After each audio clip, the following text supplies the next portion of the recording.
It's interesting what a language can do for you, as it can define a second home and diversify the tastes of cultural appreciation.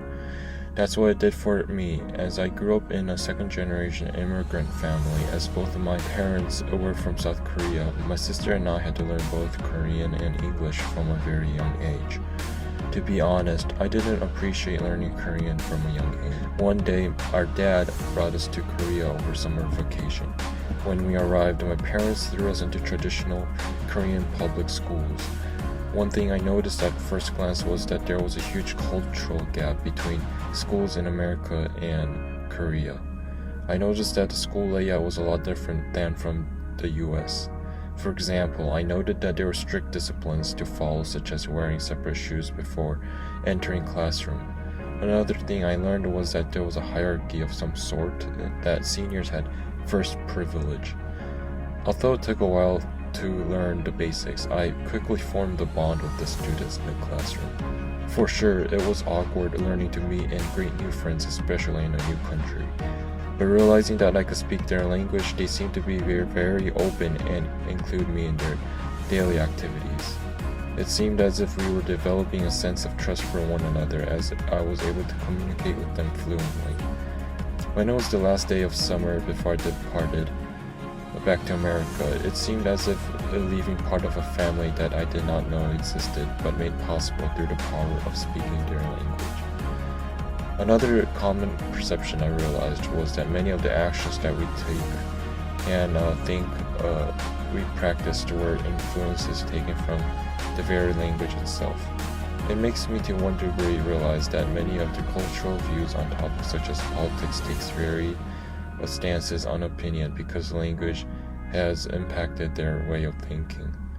One common example is seen in watching Netflix shows from a different country. Although it took a while to getting used to, I realized that reaching a degree of fluency took more than memorizing or knowing the basic correct grammars and word of the language. Relating this to how people think in worldly topics, it makes sense to a degree as to why people would agree with a particular view because language seems to program within a culture a unique morale of what should be right or wrong. It makes me realize how different language was then translating from one form to another, and that it can change perception to a degree. This appreciation for cultural exposure due to language frequency hit harder, especially when I came into adulthood. I think my ability to speak Korean eventually aroused in me to search deeper for Korean-related contents and food.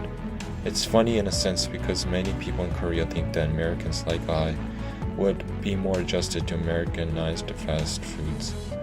But quite the contrary happened. It seemed that my connection ties with the language made me want to dive into anything that related with the culture and language.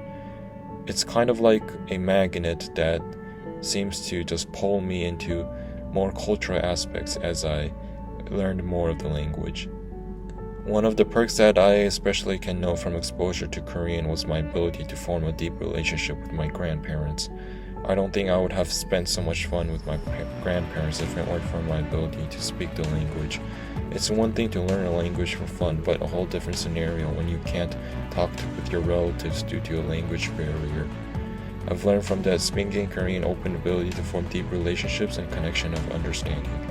It plays a role into shaping how we think, as well as described earlier as the fluency and the ability to deliver a message based on accurateness of meaning produces an understanding of each other. That isn't to say that there weren't any drawbacks to learning the two languages. I did struggle from a very early age developing my English literacy skills as fast as my peers. English was not a household language, so I had many things to pick up and learn from my friends, just like I did for Korean.